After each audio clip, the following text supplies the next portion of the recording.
ہمارے معاشرے میں ایک علمی بیماری یہ پائی جاتی ہے، ایک مائنڈ سیٹ پایا جاتا ہے کہ لوگ اکثر آپ نے کہتے ہوئے سنا ہوگا کہ یہ فلاں بات آپ سمجھانا چاہ رہے ہیں، فلاں بات کا دعویٰ کر رہے ہیں، اس کو دین سے ثابت کر دیں، قرآن سے ثابت کر دیں، حدیث سے ثابت کر دیجیے۔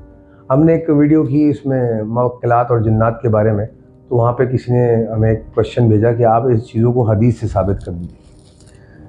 دیکھیں، ہمیں ایک چیز سمجھنا بہت ضروری ہے کہ دین کس لیے بھیجا گیا۔ دین کا بنیادی مقصد جو ہے وہ ضابطۂ حیات ہے، تحقیق حیات نہیں۔ ضابطہ حیات کیا کہ ہمیں جب تک اس دنیا میں ہے، اس جسم میں زندہ ہے، ہمیں زندگی کیسے گزارنی چاہیے، اس زندگی گزارنے کے اخلاقی قدریں ہمیں دین بتاتا ہے، یعنی کہ مورل ویلیوز۔ کسی سے جھوٹ نہ بولو، کسی کا حق نہ مارو، ایک جنرل سٹیٹمنٹس ہیں، اور ان کو لے کے آپ ہر دنیا کے خطے میں ایک اخلاقی سوسائٹی بنا سکتے ہیں۔ دین یا دینی کتاب یا الہامی کتاب ریسرچ مٹیریل نہیں ہے، اور لوگ بہت کامنلی ہم نے بولتے ہوئے سنا ہے، بڑے خوشی سے بولتے ہیں کہ دین میں، ہماری الہامی کتاب میں سب کچھ موجود ہے، اس میں ہر ریسرچ موجود ہے۔ تو پھر کل کو کوئی کھڑا ہو کے سوال کر دے گا کہ آپ کتاب سے یا الہامی کتاب سے آپ وائی فائی کو پروف کر دیجئے، آپ اسپیس ٹیکنالوجی کو پروف کر دیجئے۔ دین ٹیکنالوجی یا دین تحقیق کے اوپر بات نہیں کرتا، دین ہمیشہ رہنے والے گریٹ سٹیٹمنٹس دیتا ہے، پالیسی سٹیٹمنٹس دیتا ہے، جن کو لے کر آپ اپنی زندگی بہتر بنا سکتے ہیں۔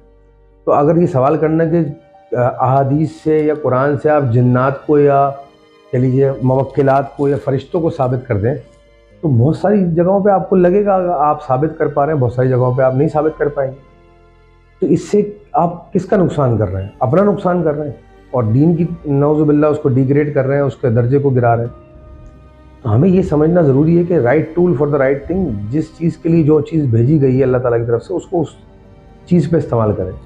ہم جب سائنٹیفک ریسرچ کر رہے ہوتے ہیں تو ہم تب کیوں نہیں الہامی کتابوں کو سینٹر آف اٹریکشن بناتے ہیں؟ اور یہ بہت سے لوگوں کو بولتا سنا ہے کہ ویسٹ پورا جو ہے ہماری الہامی کتابوں پہ ریسرچ کر کے ساری ٹیکنالوجیز نکال رہا ہے، ایسا نہیں۔ دین ضابطۂ حیات ہے، اس کو زندگی پہ اپلائی کر کے ہمیں بہترین کردار والا انسان بن کے سامنے آنا ہے، جیسے کہ ہمارے پیارے نبی رسول پاک صلی اللہ علیہ وسلم تھے۔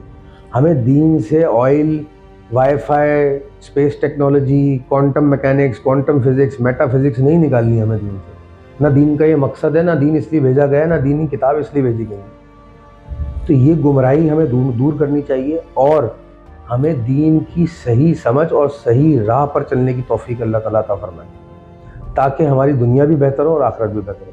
اور جب ہم اس سوچ سے چلیں گے تو ہماری شخصیتوں میں جو دین اور سائنسی تضاد پایا جاتا ہے، اس سے ہم بچت کر پائیں گے اپنی، اس سے ہم دور رہ پائیں گے۔